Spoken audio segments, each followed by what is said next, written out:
ప్రియ దేవుని బిడ్డలారా, ప్రార్థనలు మనం జ్ఞాపకం చేసుకున్నట్లు అనేక సందర్భాల్లో సండే స్కూల్ పిల్లలకు మొదలుకొని మనం కూడా ఒక మాట నిత్యం జ్ఞాపకం చేసుకుంటూ ఉంటాం. అదేంటంటే 119వ కీర్తనల గ్రంథంలో 119వ కీర్తన 50వ వచనంలో ఉన్నటువంటి మాట. సో మనం ఈ మాటను అర్థం చేసుకోవటం అనేటటువంటి దాని విషయంలో వెనకబడ్డామని తప్పదు. ఎలాగో వివరణలోకి వెళ్దాం. నీ వాక్యము నన్ను బ్రతికించి ఉన్నది, నా బాధలో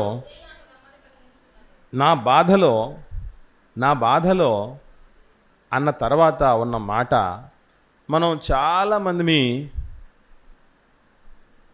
ఆలోచన చేసి ఉండం, పట్టించుకొని ఉండం. ఏది నా బాధలో తర్వాత ఏముంది? ఇదే అంటే అర్థం ఏంటి? ఏదో బాధల్లో నుంచి విముక్తి కలగ చేస్తుందని మనం అనుకుంటున్నాం.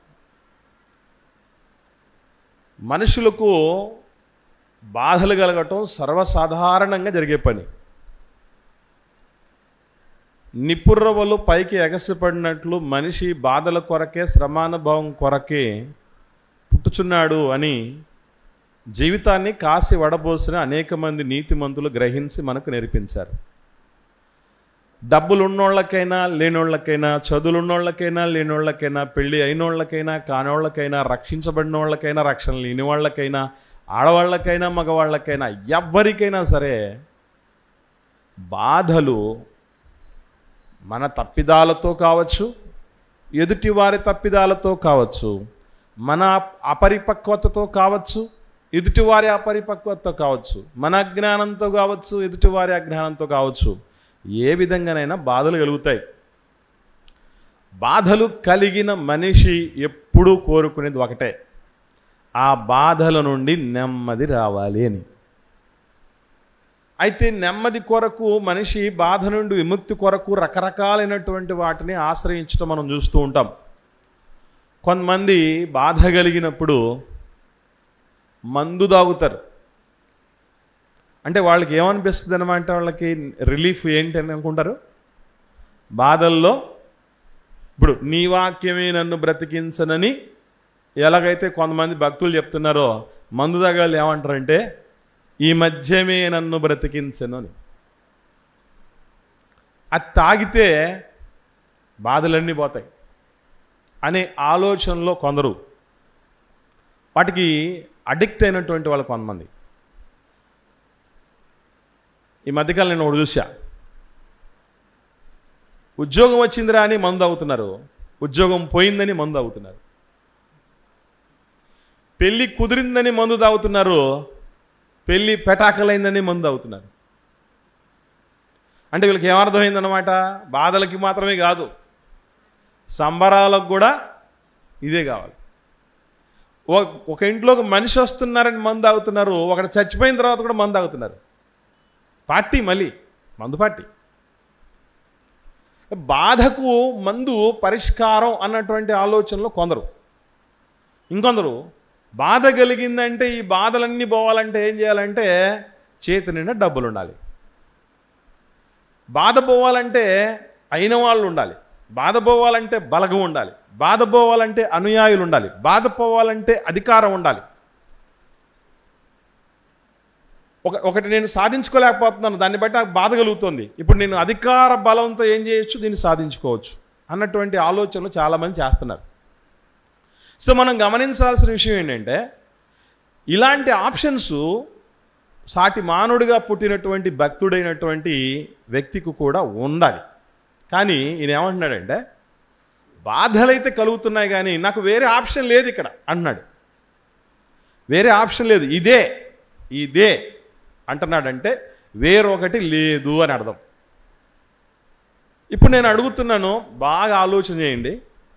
ఏ రోజైనా మనకు బాధ కలిగినప్పుడు దేవుడి వాక్యమే మనకు నెమ్మదిస్తుంది అన్నటువంటి అనుభవం ఎంతమందికి ఉంది? దేవుడి మాట మనల్ని బతికిస్తుంది అన్న ఆలోచన. ఎందుకనంటే ఒకరోజు యేసు ప్రభుల వారు, అందుకంటే ముందు మోషే గారి ద్వారా దేవుడు రెండు సందర్భాల్లో, పాత నిబంధనలో ఒకసారి, కొత్త నిబంధనలో ఒకసారి ఒక మాట చెప్పడం జరిగింది. నువ్వు దేవుని కుమారుడైతే రాళ్ళని రొట్టెలు చేసుకొని తిను అని మాట్లాడినప్పుడు దయ్యం యేసు ప్రభుల వారు అన్న మాట ఏంటి అంటే, మనుష్యుడు రొట్టె వలన కాదు కానీ, రొట్టె మీన్స్ అంటే అర్థం ఏంటంటే ఇక్కడ ఆహారం అని. రొట్టెనగానే మేము రొట్టె తిన బతకంలే, దక్షిణ భారతదేశంలో ఉండేవాళ్ళు రైస్ తిని బతుకుతారు అని కాదు అక్కడ. రొట్టె అంటే ఆహారం. మనిషి ఆహారం తినకపోతే బతకలేడు అన్నటువంటిది ఆలోచన. కోర్స్ దేహం బతకదు, శరీరం బ్రతకదని నిజం. కానీ దానిలోనికి శరీరానికి జీవాన్ని ఇచ్చేది ఒకటి ఉంది కదా. మరి అది బ్రతకాలంటే ఏం చేయాలనేది మనిషి మర్చారు. అందుకే మనుషుడు రొట్టె వలన మాత్రము కాదు కానీ అంటే యేసు ప్రభుల వారు ఏం చెప్తున్నాడు? అదొక్కటే కాదు నాయన అని చెప్తున్నాడు తప్ప అది తినకపోయినా బొత్తాడని చెప్పలా. మీకు అర్థమవుతుందా? ఆహారం తినకపోయినా బ్రతుకుతారు అని ప్రభు అనలా, కానీ ఆహారం తినడం వల్ల మాత్రమే బతుకుతారని తప్పు. ఈ రెండింటికి మధ్య చాలా వ్యత్యాసం ఉంది.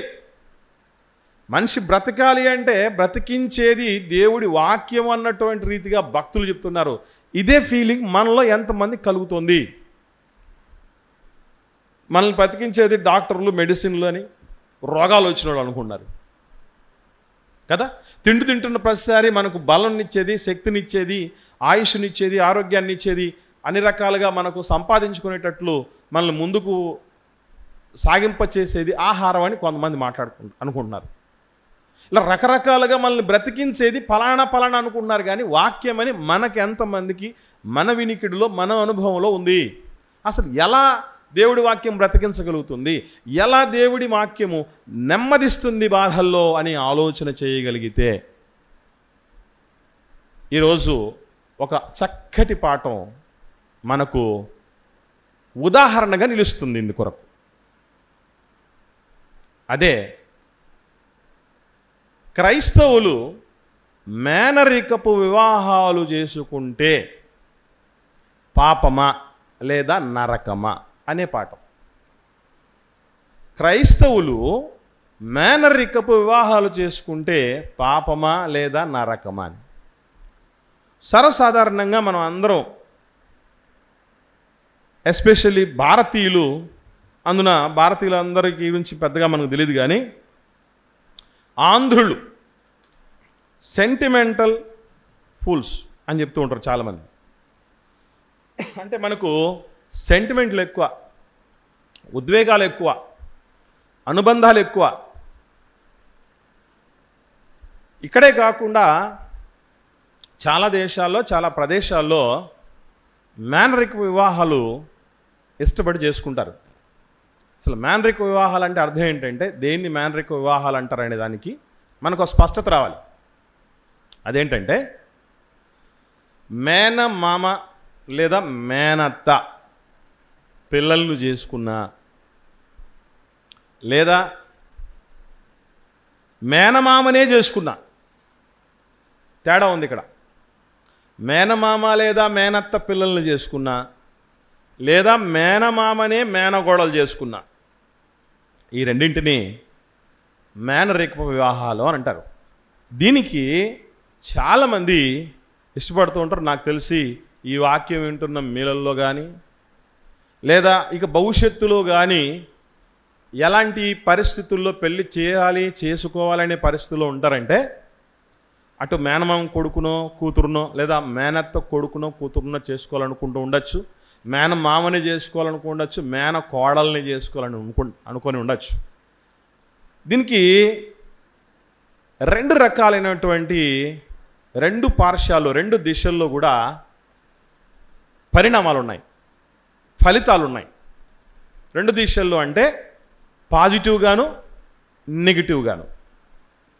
ముందు లోక సంబంధంగా మనం ఆలోచన చేసి వాక్యంలోనికి వెళ్దాం. మొట్టమొదటి విషయం ఏంటంటే, ఎక్కువ మంది మేనరిక వివాహాలను ఇష్టపడడానికి ముఖ్యమైన కారణాల్లో ఆలోచన చేస్తే మొట్టమొదటిది ఏంటంటే ఇన్సెక్యూరిటీ ఫీలింగ్. అంటే అభద్రతా భావన. వేరే వాళ్ళను, అంటే మనకు సంబంధం లేని వాళ్ళని పెళ్లి చేసుకోవటం వల్ల వాళ్ళు వృద్ధాప్యములో ఉన్నటువంటి పెద్దలను చక్కగా చూసుకోలేరేమో, వాళ్ళను ఆస్తి కోసం ఆశపడి తొందరగా చంపేస్తారేమో, ఇంకా చెప్పాలంటే మానించి పిల్లోడిని వేరు చేసి బిడ్డవాడికి కొడుకుకి మాయమాటలు చెప్పి మమ్మల్ని అనాథాశ్రమాలకు వృద్ధాశ్రమానికి పంపేటట్టు చేస్తారేమో, మంచిగా ఉన్నటువంటి కుదురుగా ఉన్నటువంటి కుటుంబాలని మధ్య చిచ్చు పెట్టేటటువంటి పరిస్థితి ఉంటుందేమో అనే ఆలోచనతో ఏం చేస్తారంటే, మన ఇంటి పిల్లే, మనలో మన ప్రేమల మధ్య, మన అభిమానాల మధ్య, మన ఆప్యాయతల మధ్య మనం చూసిన పిల్లగా మనం చేసుకుంటే అంతా బాగుంటుంది అన్న ఆ నమ్మకంతో మేనరిక వివాహాలను ఇష్టపడతారు. ఇది మొట్టమొదటి కారణం. రెండవ కారణం ఏంటంటే, ఒకవేళ చేసుకోపోయేటటువంటి బిడ్డకు కానీ, అంటే అమ్మాయికి ఆస్తి ఎక్కువ ఉన్నా లేదా అబ్బాయికి ఆస్తి ఎక్కువ ఉన్నా, ఈ ఆస్తి ఎవడికో ఎందుకు పోగొట్టాలి? మన ఆస్తి మన పరిధిలోనే, మన స్వాధీనంలోనే ఉండాలి. కాబట్టి మేనమామకి ఎక్కువ ఆస్తి ఉందనుకోండి, మేనమామకి అక్క కూతురు, అంటే తమ్ముడికి అక్క తన కూతురునే ఇస్తే ఆ ఆస్తి అంతా కూడా తన బిడ్డ భరిస్తుంది కదా, అనుభవిస్తుంది కదా అనే ఉద్దేశం ఒకటి. లేదు మేనమామ కొడుకో కూతురుకో, లేదంటే మేన కోడలి తరపున ఉన్నటువంటి వాళ్ళకి బాగా డబ్బులు ఉన్నాయంటే ఇది కూడా ఎందుకు పోగొట్టుకోవాలి? అందున మరలా చెప్పేటప్పుడు వాళ్ళు కూడా ఎలా చేస్తారంటే, పిల్లలు ఎదుగుతూ ఉంటే పెద్దలు, ఒరే మీ మేనమామ కూతురు లేదా మీ మేనత్త కూతురు ఉందిరా, బాగా సంపాదించాడు మీ మామ, కోట్లు సంపాదించున్నాడు, వాళ్ళకి కూతురులు ఇద్దరే ఉన్నారు లేదా ఒకటే ఉంది, నువ్వు లేపుకైనా పోవచ్చు, నీకు ఆ రైట్ ఉంది అంటే ఇట్లా చెప్పేవాళ్ళు చాలామంది ఉన్నారు. మేము విన్నాం కూడా, మేము విన్నాం. తీసుకెళ్ళిపోతే నిన్ను ఎవడు అడగడానికి కూడా లేదు. ఎవరన్నా ఒకవేళ ఇన్ కేస్ క్వశ్చన్ చేసినా ఏమంటారు పక్క ఉండేవాళ్ళు? పక్కన వాళ్ళు ఏమంటారు? అవునమ్మా వాడు బావా, అది మరదలు, వాడు చేసుకుపోతే ఎవరు చేసుకుంటాడు, వాడికి హక్కు ఉంది అని అంటారు. లేదా వాడు మేనమామ, లేదా ఇది మేనగోళ్ళు అనే రీతిగా అనుకునేవాళ్ళు చాలామంది. ఇక థర్డ్ రీజన్ ఒకటి ఉంది. అదేంటంటే, మన కుటుంబం పరిస్థితులు, ఆచార వ్యవహారాలు అన్నిటి గురించి బాగా తెలిసినటువంటి పిల్లలు వీళ్ళు, కాబట్టి మన దగ్గరే ఉంటే వీళ్ళతో సమస్య ఉండదు అనేటటువంటిది మూడవ రీజన్. అయితే నాలుగవ రీజను ఏమిటి అని అంటే, ఒకవేళ మన ఇంటిలో సుకుమారంగా పెరిగినటువంటి బిడ్డ, ఆడబిడ్డ వేరే వాళ్ళకి ఇస్తే ఆ వేరే వాళ్ళు మన బిడ్డని ఆరడి పెడతారేమో, ఇబ్బంది పెడతారేమో, బాధ పెడతారేమో, కష్టపెడతారేమో, హింస పెడతారేమో, చంపేస్తారేమో అనే ఉద్దేశంతో ఆడపిల్లకు సంబంధించినటువంటి ఈ మేనరికపు సంబంధాలు ఎవరికైతే ఉంటాయో వాళ్ళు ఏం ఆలోచన చేస్తారంటే, మా అన్న కొడుక్కి ఇస్తే ఆడబిడ్డని, లేదా మా మేనమామ కొడుక్కే ఇస్తే, లేదా మా మేనత్త కొడుక్కే ఇస్తే బిడ్డను బాగా చూసుకుంటారు. ఇంకొకటి ఏంటి, రేపు ఏదైనా బిడ్డ మీద ఏదైనా అజమాయిషి చెయ్యాలని చూస్తే కూడా మనం ఏం చేయొచ్చు, రే తమ్ముడు ఏంటి అలా చేస్తావు అని అరవచ్చు. లేకపోతే మేనలుడా ఏంటి రా పని, నువ్వు ఇట్లా చూసుకుంటేవనేనా నా బిడ్డను ఇచ్చింది నీకు, నా కొడుకు కోసి అని గట్టిగా అడగడానికి అవకాశం ఉంది. ఒకవేళ ఏదైనా ఒక చిన్న గొడవ జరిగినా కూడా ఒరే సొంత మేనగోడలు చేసుకున్నావు కదా, సొంత మేనత్త కూతురుని చేసుకున్నావు కదా, అయినా కూడా ఏంట్రా ఎట్లా చూస్తున్నావు అని పక్కోళ్ళు కూడా మాట్లాడతారు. కాబట్టి ఆ విధంగా అయినటువంటి ధైర్యం మనకు ఉంటుందని పెళ్లి చేసేవాళ్ళు కొనదు. ఇవి ఫీచర్స్. డ్రాబ్యాక్స్ ఏంటి అని అంటే, ఒకే తల్లిదండ్రుల నుంచి పుట్టినటువంటి పిల్లలు వీళ్ళందరూ ఎవరునంటే, ఇప్పుడు మేనత్త అయినా మేనమామ అయినా వాళ్ళిద్దరికీ వాళ్ళకు పుట్టినటువంటి పిల్లలు వీళ్ళకి ఇద్దరికీ మూలం ఒకే తల్లిదండ్రులు. ఇలా ఒకే తల్లిదండ్రులుగా మూలంగా ఉన్నటువంటి వాళ్ళ తర్వాత పుట్టినటువంటి వాళ్ళకి మనుషులన్న వాళ్లకు సర్వసాధారణంగా మ్యూటేషన్స్ అని కొన్ని ఉంటాయట. మ్యూటేషన్స్ అంటే అర్థం ఏంటంటే లోపాలు. ఇది శారీరకమైనటువంటి లోపాలు కావచ్చు, జ్ఞానాత్మకమైనటువంటి లోపాలు కావచ్చు, రకరకాలైనటువంటి ఆరోగ్య సమస్యలు కావచ్చు. ఇవన్నీ కూడా ఒకే తల్లిదండ్రుల గర్భాల నుంచి వచ్చినటువంటి వాళ్ళ పిల్లలు చేసుకోవటం వల్ల పుట్టే పిల్లల్లో 100% కాకపోయినా 25%, 25% లోపాలతో పుట్టడానికి అవకాశాలు ఉన్నాయట. అర్థం కావడానికి ఒక ఎగ్జాంపుల్ చెప్తాను మీకు. మ్యాన్రిక వివాహాలు చేసుకున్నటువంటి పిల్లలకి 4 పిల్లలు పుట్టారనుకోండి, వాళ్ళలో 3 ఆరోగ్యంగా పుట్టచ్చు, 1 రకరకాలైనటువంటి సమస్యలతో పుట్టడానికి అవకాశం. 25% అయితే గ్యారంటీ అన్నటువంటి పరిస్థితి. ఇంకో విషయం ఏంటంటే, ఈ ప్రాబ్లమ్స్ అట కొంతకాలం వరకు బయటపడవట. కొందరికి చాలా టైం, అంటే 20 ఏళ్ళు, 25 ఏళ్ళు, 30 ఏళ్ళు వయసు వచ్చేంత వరకు బాగానే ఉండి ఆ తర్వాత బయటపడడానికి అవకాశాలు ఉంటాయట కొందరికి. మరికొందరికి ఆ తరం పోయినా దీని తాలూకు ప్రభావం తర్వాత తరాల్లో పడడానికి అవకాశం ఉందట. మొత్తానికి ఏదో ఒక టైంలో ప్రాబ్లం ఫేస్ చేయటానికి అవకాశం ఉంటుంది అని. అందులో ముఖ్యంగా ఆలోచన చేస్తే మనకు తలసేమియా వ్యాధి అని ఉన్నారు. తెలుసా మీకు తలసేమియా వ్యాధి అంటే? మనకు తల తెలుసు, సేమియా తెలుసు. తలసేమియా వ్యాధి తెలియదు మనకి. అది రెగ్యులర్గా రక్త లోపముతో ఉన్నటువంటి పరిస్థితి. అంటే వాళ్ళకి రెగ్యులర్గా బ్లడ్ ఎక్కించాలి, అది తలసేమియా వ్యాధి అని అంటారు. చాలా ప్రమాదకరమైనది. ఈ వ్యాధులు మ్యాన్రిక్ వివాహాలు చేసుకున్న వాళ్ళకి రావడానికి ఎక్కువ అవకాశాలు ఉన్నాయి. దాని తర్వాత ఆలోచన చేస్తే ఫిట్స్, పక్షవాయువు ఎక్కువ రావడానికి అవకాశాలు ఉన్నాయి మ్యాన్రిక్ వివాహాలు చేసుకున్నటువంటి వాళ్ళకని. ఆ తదుపరి మిగతా పిల్లలతో పోల్చినప్పుడు ఎక్కువగా బుద్ధి వికాసం జరగని పరిస్థితులు, అలాగే అవయవాల్లో లోపాలు కలిగినటువంటి పరిస్థితులు, గుండె సంబంధిత సమస్యలుగా వచ్చేటటువంటి పరిస్థితులు, ఇలాంటి వాటికి అవకాశం 1/4 ఉంటుందట. అంటే 100లో 25% ఉంటుందట.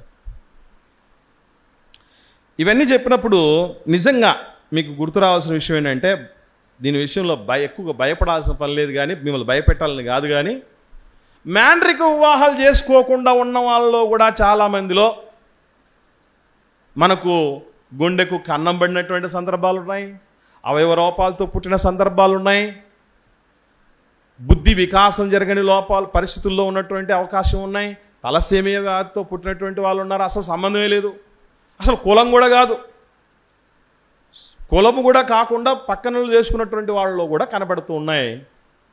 అంటే మిగతా వాళ్ళలో కనబడ్డం కంటే మ్యాన్రిక వివాహాల వాళ్ళలో ఎక్కువగా కనబడడానికి అవకాశాలు ఉన్నాయట. ఇవి డ్రాబ్యాక్స్, నష్టాలు. లోక సంబంధంగా ఇది.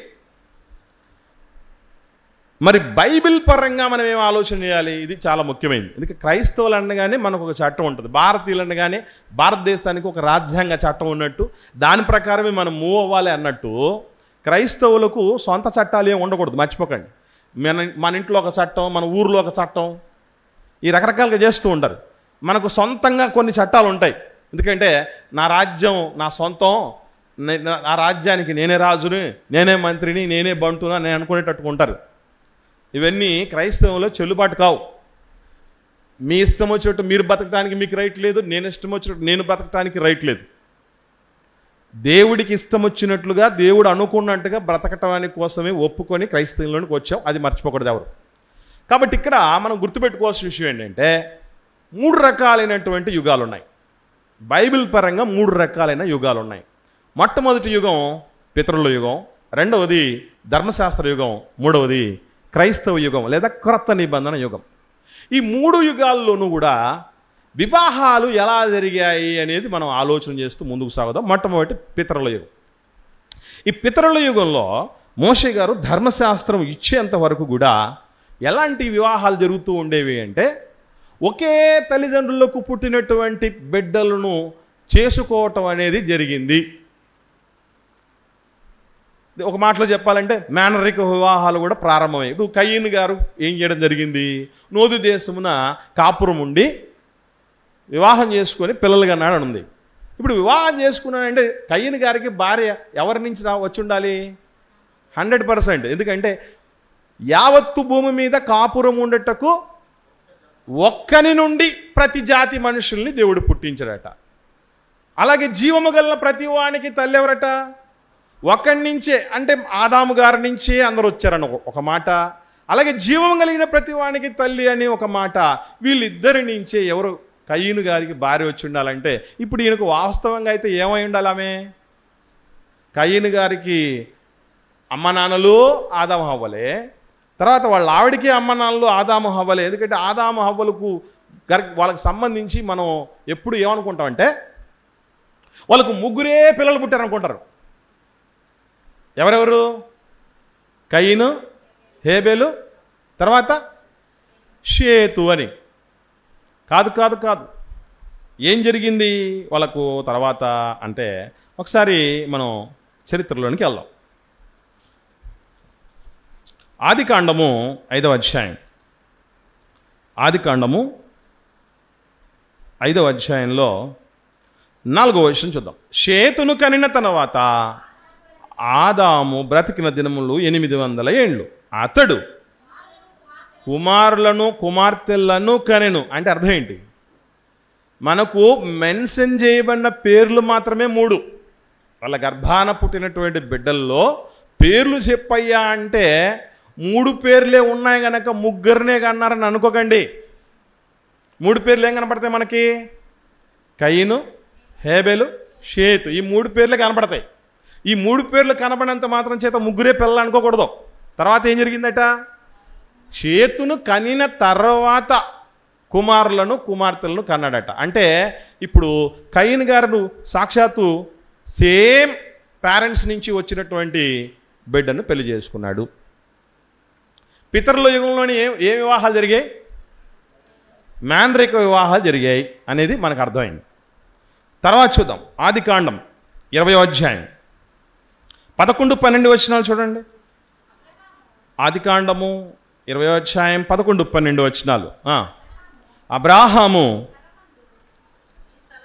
ఈ స్థలమందు దేవుని భయము ఏమాత్రము లేదు గనుక నా భార్య నిమిత్తము నన్ను చంపుదురనుకొని చేస్తిని. అంతేగాక ఆమె నా చెల్లెలు అను మాట నిజమే, ఆమె నా తండ్రి కుమార్తె గాని నా తల్లి కుమార్తె కాదు.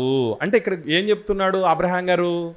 శారమ్మ తండ్రి, అబ్రహాం గారి తండ్రి ఇద్దరు ఒకటే, తల్లులు వేరు. అదేనా అర్థం?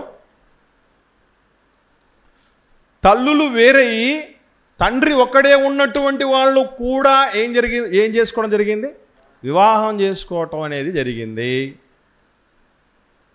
Case number 2. అంటే ఇక్కడ కూడా ఈ వివాహాన్ని ఏమనాలి? ఇక ఇప్పుడు ఒకటే తల్లిదండ్రుల గర్భాల నుంచి పుట్టినటువంటి వాళ్ళు చేసుకున్న వివాహం ఇది.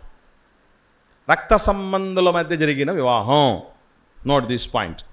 తర్వాత నిర్గమకాండం కొద్దాం. నిర్గమకాండం 2వ అధ్యాయం.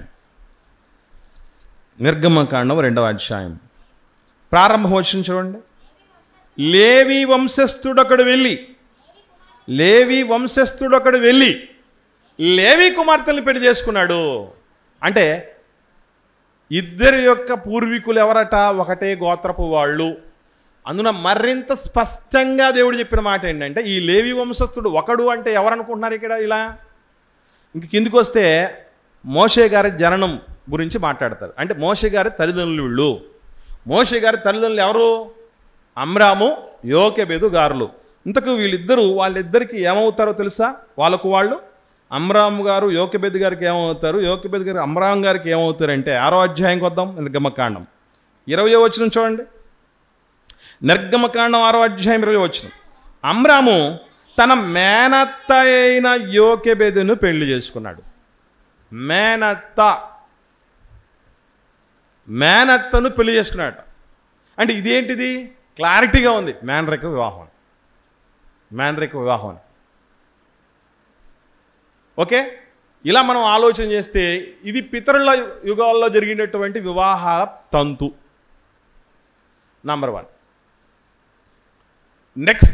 నెక్స్ట్ యుగం ఏంటి? ధర్మశాస్త్ర యుగం. ధర్మశాస్త్ర యుగంలో దేవుడు ఏం చెప్పించాడు ఒకసారి చూద్దాం. సంఖ్యాకాండం 36వ అధ్యాయం 5వ వచనం చూద్దాం. సంఖ్యాకాండం 36వ అధ్యాయము 5వ వచనం నుండి, మోషే యెహోవా సెలవిచ్చినట్లు ఇశ్రాయేలుకు ఆజ్ఞాపించి ఇట్లనను, యోసేపు పుత్రుల గోత్రికులు చెప్పినది న్యాయమే. యెహోవా సెలోపెహాదు కుమార్తెలను గూర్చి సెలవిచ్చిన మాట ఏదనగా, వారు తమకు ఇష్టులైన వారిని పెళ్లి చేసుకునవచ్చును గాని వారు తమ తండ్రి గోత్ర వంశములోనే పెళ్లి చేసుకోవాలి. ఇశ్రాయేళ్ల స్వాస్థ్యము ఒక గోత్రములో నుండి వేరొక గోత్రంలోనికి పోకూడదు. ఇశ్రాయేల్లో ప్రతివాడు తన పితరుల గోత్ర స్వాస్థ్యమును హత్తుకొని ఉండాలి. మరియు ఇశ్రాయేళ్లకు వారి వారి పితరుల స్వాస్థ్యము కలుగునట్లు ఇశ్రాయేళ్ల గోత్రములో స్వాస్థ్యము గల ప్రతి కుమార్తె తన తండ్రి గోత్ర వంశములోనే పెళ్లి చేసుకోవాలి. స్వాస్థ్యము ఒక గోత్రములో నుండి వేరే గోత్రంలోనికి పోకూడదు. ఇశ్రాయేల్ గోత్రములు వారి వారి స్వాస్థ్యంలోని నిలిచి ఉండాలి. యెహోవా మోషేకి ఆజ్ఞాపించినట్లు సెలోపెహాదు కుమార్తెలు చేసినంటే ఏకంగా దేవుడే ఏం చెప్తున్నాడు? ఒకే గోత్రంలో నుంచి పుట్టినటువంటి వాళ్ళంటే వీళ్ళు ఎవరై ఉండాలి? మేనరిక వివాహాలకు సంబంధించినటువంటి వ్యక్తులే ఉండాలి. ఇక్కడ కూడా దేవుడే పాత నిబంధనలో సెలవిచ్చినటువంటి పరిస్థితులు మనకు కనబడుతున్నాయి. ఓకే, ఈవెన్ జకర్యా ఎలిజబెత్ దంపతులు వీళ్ళిద్దరు ఎవరనుకుంటున్నారు? లేవి గోత్రాల్లో ఉన్నటువంటి వాళ్ళే ఇద్దరు పెళ్లి చేసుకోవటం జరిగింది. మరియమ్మ గారు యోసేపు గారు ఉన్నారే, వీళ్ళెవరు? దావీదు వంశం, దావీదు గోత్రంలో ఉన్నటువంటి వాళ్ళు, యూదా గోత్రంలో ఉన్నటువంటి వాళ్ళే పెళ్లి చేసుకోవటం జరిగింది. చిత్రమైన విషయం ఏంటంటే ఇట్లా మేనరిక వివాహాలు చేసుకున్నా కూడా ఎవరికి కూడా పెద్దగా సమస్యలు ఉన్నట్లు మనం చూడాల. ఆరోగ్యపరమైన సమస్యలు కానీ, మేధాస్సు సంబంధించినటువంటి సమస్యలు కానీ ఎన్ని కూడా ఏం చూడాల. ఓకే, ఇది పితరుల కాలం, తర్వాత ధర్మశాస్త్ర కాలం. మనకు కావాల్సింది ఏ కాలం? క్రీస్తు కాలం కావాలి, క్రొత్త నిబంధన కాలం కావాలి, క్రైస్తవ కాలం కావాలి. ఇందులో పరిస్థితులు ఏంటి అని మనం జాగ్రత్తగా ఆలోచన చేయగలిగితే ముందుకు సాగుదాం. దేవుడు కొత్త నిబంధనలో చెప్పినటువంటి మాట ఎలా ఉంటుంది అని ఆలోచన చేస్తే, ఎక్కడే కానీ ఎవరిని పెళ్లి చేసుకోకూడదు, ఎవరిని పెళ్లి చేసుకోవాలనేది స్పష్టంగా దేవుడు చెప్పాడు. కానీ అందులో మేనరికపుల యొక్క విషయము దేవుడు నొక్కి చెప్పింది లేదు. మళ్ళీ చెప్తున్నా, మేనరికపు వివాహాల గురించి నొక్కి చెప్పింది లేదు. కానీ ఎవరిని చేసుకోవాలి, ఎవరిని చేసుకోకూడదు చెప్పాడు. అది కూడా ఉందా బైబిల్లో అని అంటే ఉంది. చూద్దాం, ఎవరిని చేసుకోకూడదు అన్నాడు చూద్దాం. కొరింథీయులకు రాసిన 2వ పత్రిక 6వ అధ్యాయం. కొరింథీయులకు రాసిన 2వ పత్రిక 6వ అధ్యాయం 14-15 వచనాలు చూద్దాం. 14-15 వచనాలు చూడగలిగితే, మీరు అవిశ్వాసులతో జోడుగా ఉండద్దు. జోడు అనగానే మనకు గుర్తు రావాల్సింది కాళ్ళకేసుకునే జోళ్ళు కాదు. ముందుగా గుర్తు రావాల్సింది జోడు అనగానే ఫస్ట్ జంట,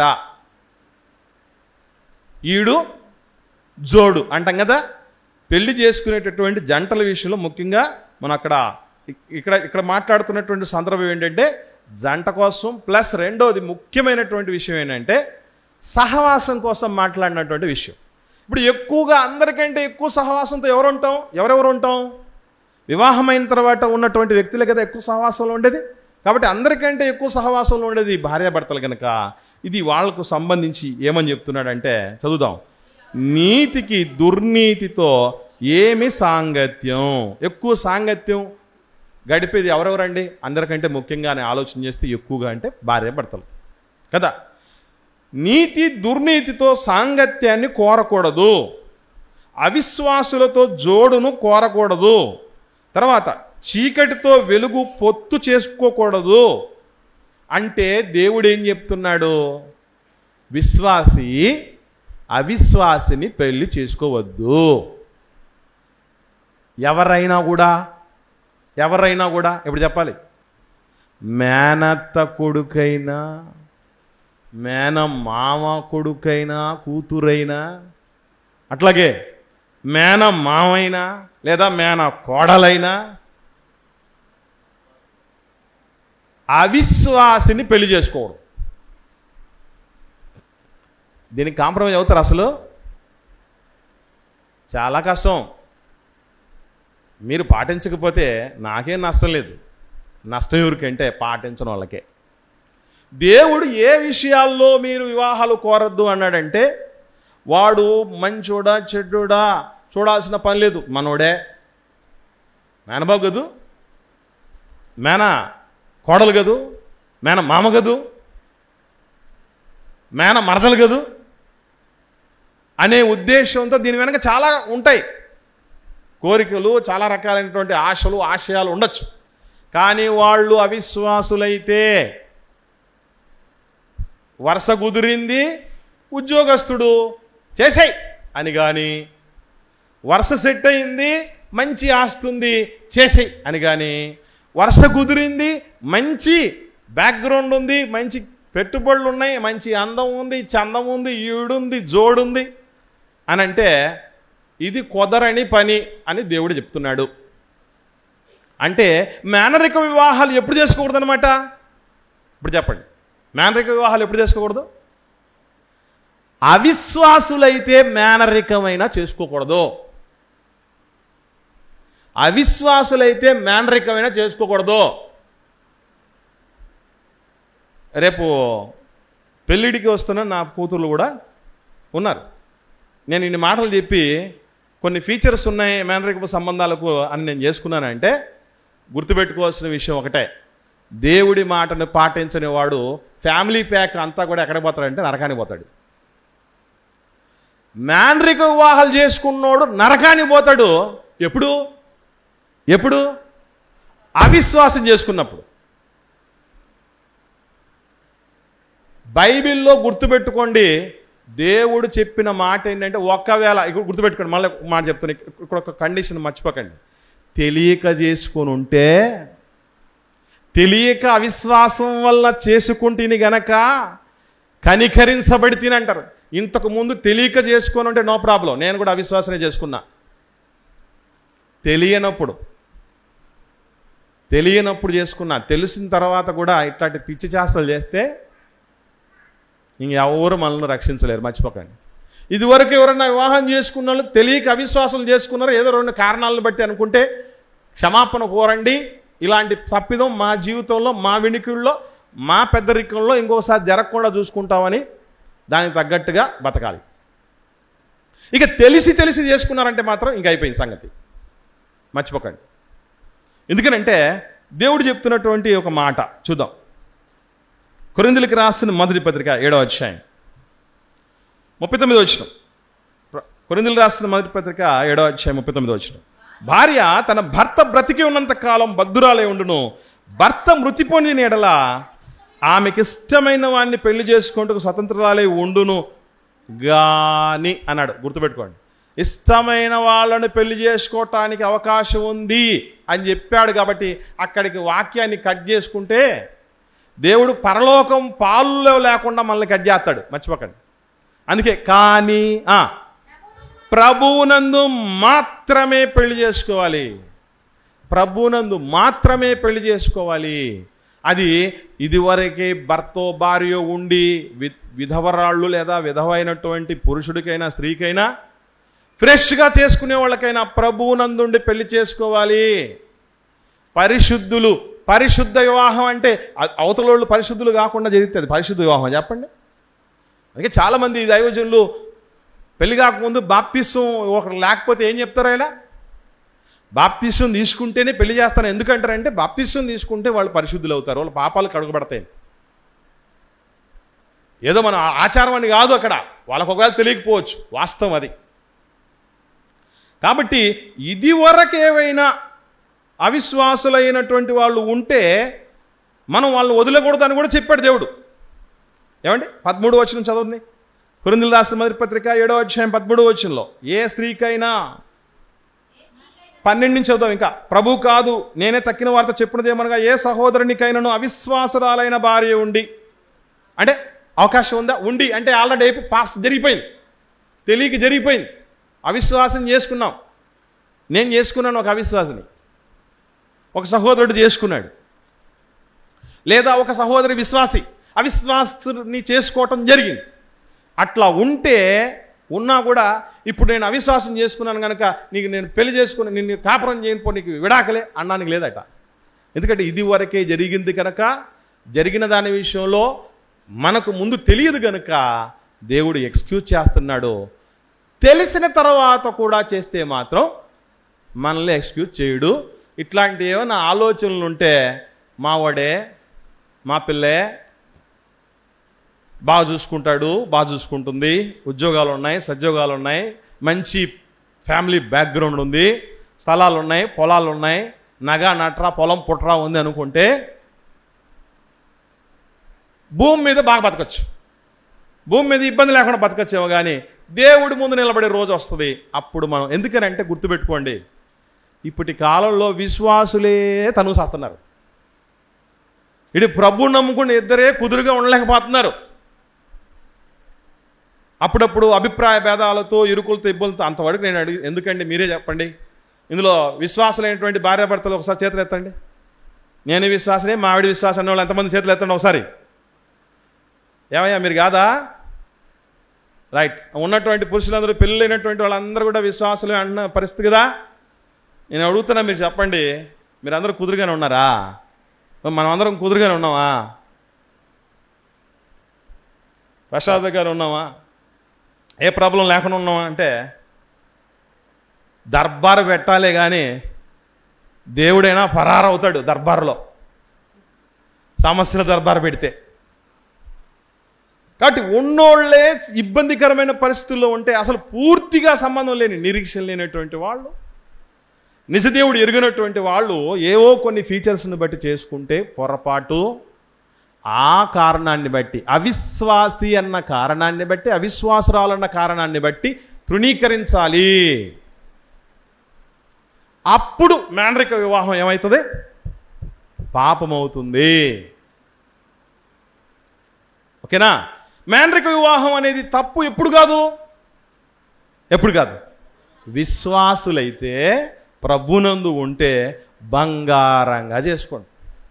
అయితే ఇందులో ఇంకొక దానికి కూడా సిద్ధపడి చేసుకోవాలి. పెళ్లి చేసుకున్న వాళ్ళు ప్రభులో ఉండి, విశ్వాసులుగా ఉండి, మేనత్త కూతురుని చేసుకోవచ్చు, మేనమామ కూతురుని చేసుకోవచ్చు, మేనమామయ్యని చేసుకోవచ్చు, మేన కోడలను చేసుకోవచ్చు. కానీ దాని ద్వారా, ఆ సంబంధాల ద్వారా కలిగే పరిణామాలు ఏదైతే ఉన్నాయో వాటి కోసం ప్రిపేర్డ్గా ఉండి చేసుకోవాలి.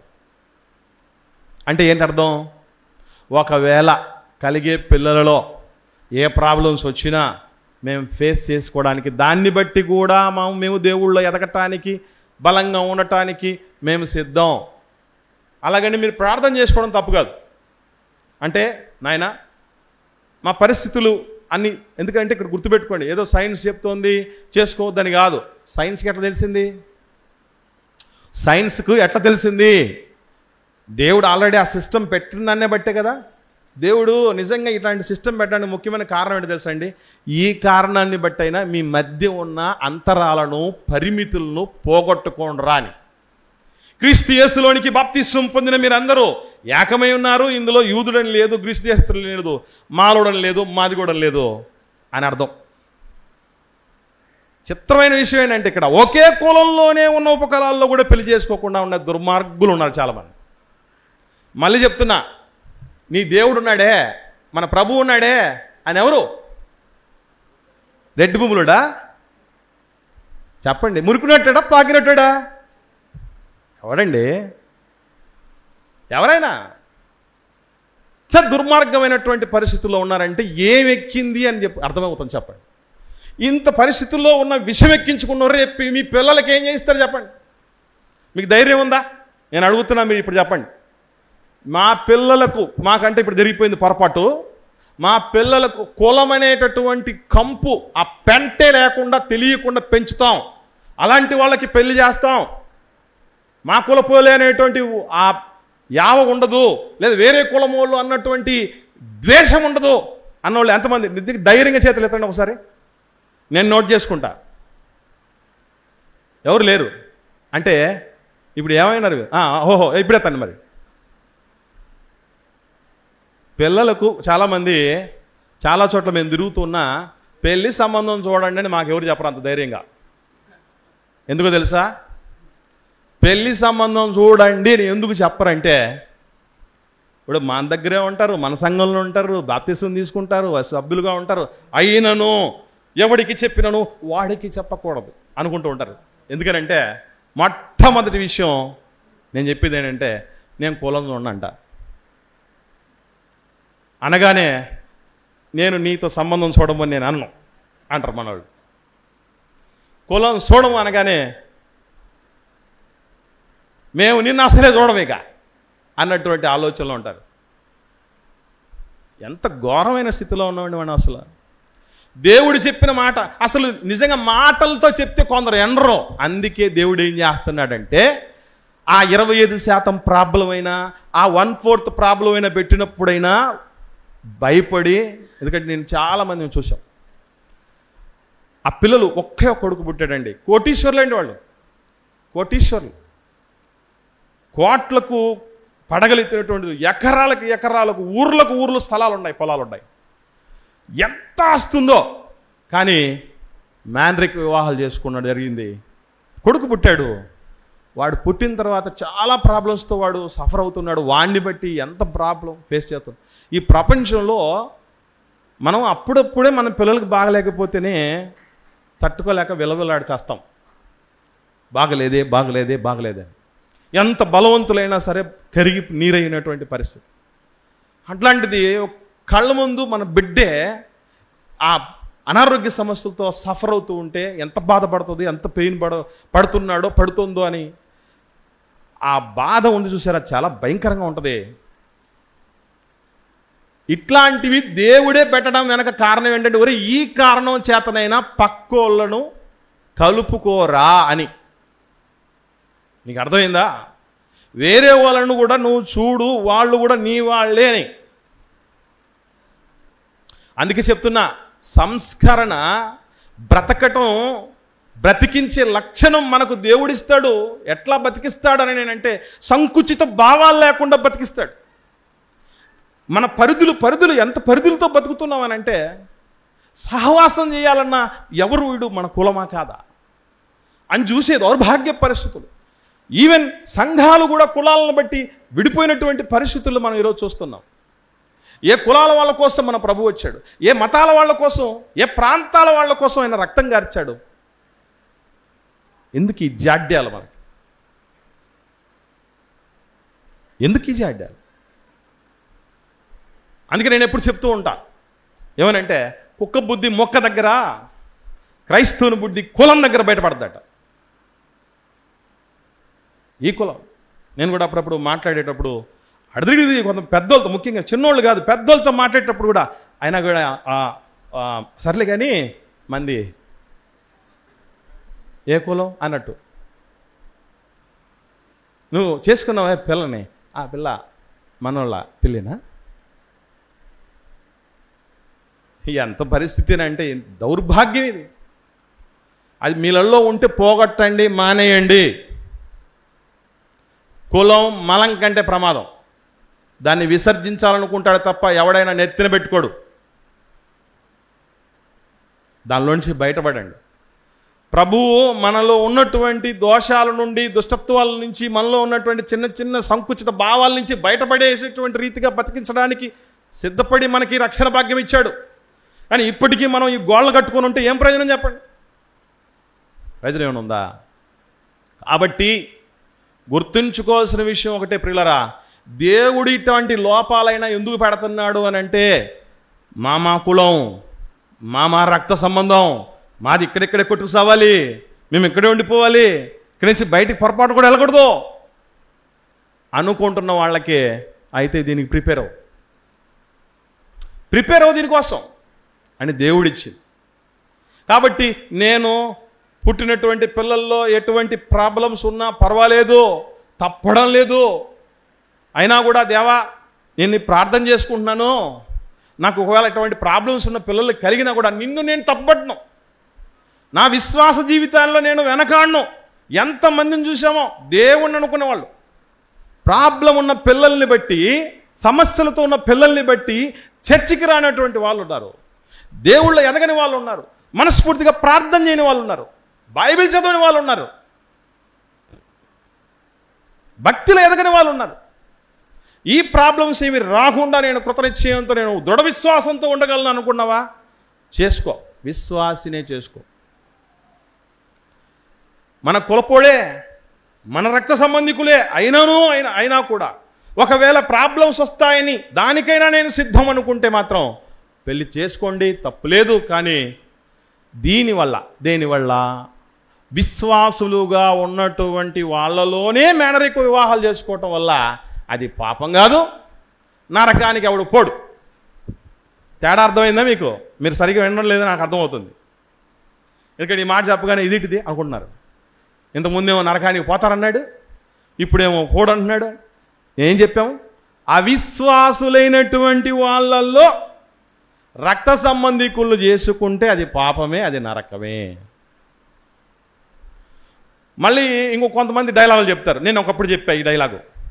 కొంతమంది ఏదో అంటే నాకు సరిగా అర్థమయ్యి కానట్టు, గట్టిగా అర్థం చెయ్యనట్టుగా చెప్పారు. వద్దు నాయనా అవిశ్వాసం చేసుకుంటే ఇబ్బందులు రా అన్నట్టు చెప్పారు. కానీ ఇట్టని ఏం చెప్పలా. ముందే చెప్పినంటే అది వేరే సంగతి ఉండదు, వేరే సంగతి. కానీ ఇప్పుడు గుర్తుపెట్టుకోవాల్సిన విషయం ఏంటంటే, నేను మార్చుకోగలను. ఈ బిల్డప్లు ఇచ్చే కొంతమంది ఉంటారు. ఏమని చూడు అంటే అప్పుడప్పుడు కొందరు తమ్ముళ్ళు మాతో చెప్తూ ఉంటారు, అన్న ఏమి ఇబ్బంది పడుతున్నావు అన్న భార్యతో అని నీలాంటి వాళ్ళని ఇట్లా చెప్పిన వాళ్ళని చాలామంది చూసాం. మేము కూడా ఒకప్పుడు అట్లా చెప్పిన వాళ్ళం. అంటే మళ్ళీ అప్పుడు కూడా కొంచెం ఆలోచన చేసి కాస్త తగ్గే పరిస్థితి ఏమన్నా ఉంటుందేమో చూస్తామంటే, ఇక్కడ స్పెషల్ బ్రీడ్ ఏదో ఒక ఆయన చెప్తాడు సినిమా డైలాగు, సినిమా హీరో, మా బ్లడ్ వేరు, మా బ్రీడ్ వేరు అని చెప్పినట్టు నేను వేరు ఇక్కడ అని చెప్పేవాళ్ళు ఉంటారు. అలాంటి వాళ్ళకి మాలాంటి వాళ్ళు చెప్పే సమాధానం ఏంటంటే, కాలము చూచుకొనును, కాలము సమాధానము చెప్పును అని.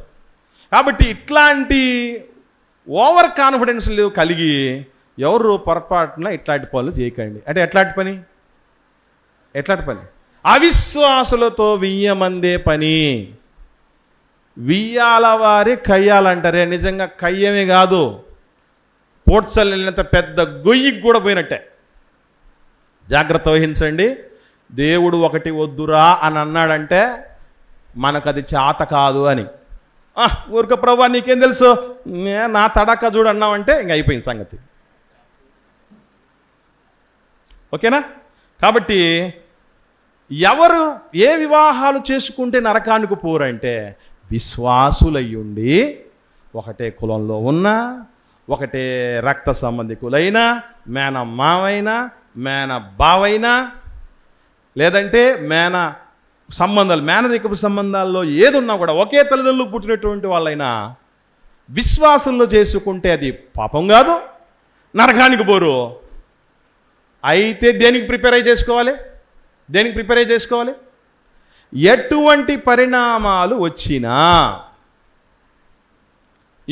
ఈ పరిణామంలో ఇంకొక పరిణామం కూడా వస్తుంది. అదేం పరిణామం అంటే, ఓ దేవుడా నా తండ్రి, మా సొంత వాళ్ళని చేసుకుంటే బాగుంటుందని పెద్దోళ్ళు చెప్పారు, అందరు చెప్పారు, నాకు కూడా నాకు ఆ భావన నువ్వే కల్పించావు.